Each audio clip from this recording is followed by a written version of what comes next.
Assalamualaikum warahmatullahi wabarakatuh. Nama saya Antrasena Tretria Prianda dari kelas 12 MIPA 4. Sini saya akan menjelaskan tentang perkembangan ekonomi pada masa demokrasi terpimpin. Langsung aja kita mulai. Buruknya perekonomian pada masa demokrasi terpimpin membuat pemerintah mengeluarkan sejumlah kebijakan yang signifikan. Beberapa kebijakan yang cukup dikenal yakni pembentukan Badan Perancang Pembangunan Nasional atau Bappenas, lalu penurunan nilai uang atau devaluasi, lalu ada deklarasi ekonomi, terus meningkatkan perdagangan dan perkreditan luar negeri, lalu ada peleburan bank. Berikut penjelasannya seperti dilansir dari Demokrasi Liberal dan Demokrasi Terpimpin. Pembentukan Bappenas untuk melaksanakan pembangunan ekonomi pada 15 Agustus 1959. Pemerintah membentuk Dewan Perancang Nasional atau disebut Depernas. Muhammad Yamin dengan anggota sebanyak 50 orang. Pada tahun 1963, Presiden Soekarno mengganti namanya menjadi Bappenas. Tugas Bappenas yakni pertama, menyusun rencana jangka panjang dan rencana tahunan bagi pembangunan di tingkat nasional dan daerah. Lalu mengawasi dan menilai pelaksanaan pembangunan. Yang terakhir, menyiapkan serta menilai hasil kerja mandataris untuk MPRS. Penurunan nilai uang atau devaluasi. Pada 25 Agustus 1959, pemerintah mengumumkan keputusan mengenai devaluasi dengan nilai uang kertas Rp 500 perak menjadi Rp50, uang kertas Rp1.000 menjadi Rp100, pembekuan semua simpanan di bank yang melebihi Rp25.000. Kebijakan ini diambil untuk membendung tingginya inflasi. Dengan devaluasi diharapkan uang yang beredar di masyarakat berkurang. Selain itu, nilai rupiah meningkat.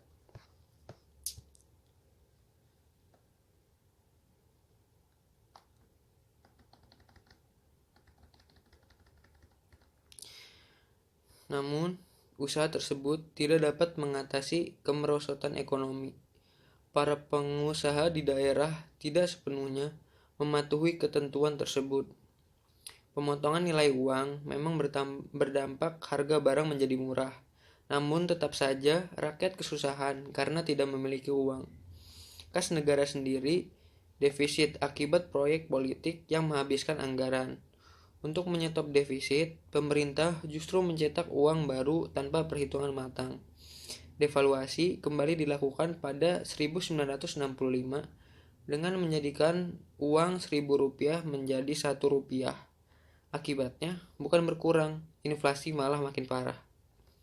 Indonesia mengalami hyperinflasi pada 1963 sampai 1965. Inflasi mencapai 600% pada tahun 1965. Lalu ada deklarasi ekonomi atau DEKON. Untuk memperbaiki ekonomi secara menyeluruh, pada 28 Maret 1963, pemerintah mengeluarkan deklarasi ekonomi yang berisi 14 peraturan pokok. DEKON dikeluarkan sebagai strategi untuk menyukseskan pembangunan yang dirancang Bappenas. Pemerintah menyatakan bahwa sistem ekonomi Indonesia adalah berdikari atau berdiri di atas kaki sendiri. Tujuan DEKON yakni untuk menciptakan ekonomi yang bersifat nasional, demokratis, dan bebas dari sisa-sisa imperialisme. Sayangnya, DEKON tak mampu mengatasi kesulitan ekonomi dan masalah inflasi. DEKON malah mengakibatkan stagnasi bagi perekonomian Indonesia.